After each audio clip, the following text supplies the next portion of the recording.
Sharma national 91 देख रहे हैं आप। जलते घर को देखने वालों फूस का छप्पर आपका है, आपके पीछे तेज हवा है, आगे मुकद्दर आपका है।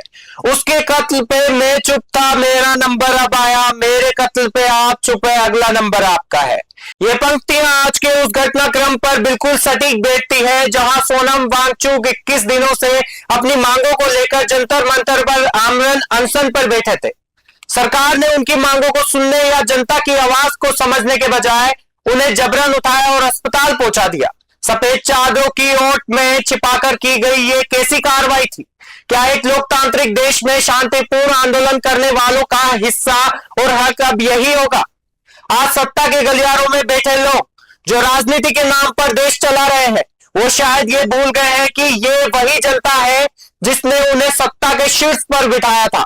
सोनम वांगचुक को जब जबरदस्ती ले जाया गया तो वहां मौजूद अभिजीत और अन्य समर्थकों के आंसू बता रहे थे कि दर्द कितना गहरा है।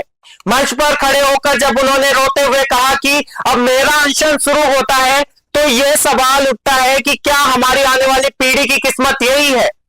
आज हम अपने बच्चों को यह नहीं सिखा रहे कि जनता से देश चलता है, बल्कि यह संदेश दे रहे हैं कि राजनीति चलाने वालों के इशारों पर हम नाचते हैं। ऐसा लग रहा है कि जैसे अंग्रेज जब हमारे भारत में आए थे हिंदुस्तानियों पर राज करने, वही दौर अब वापस आ गया है। अगर सरकार सिर्फ अपनी मनमानी चलाएगी और जनता की आवाज को ऐसे ही कुचला जाएगा, तो फिर इस संविधान का क्या मतलब हमारे देश में? हटा दो इसको।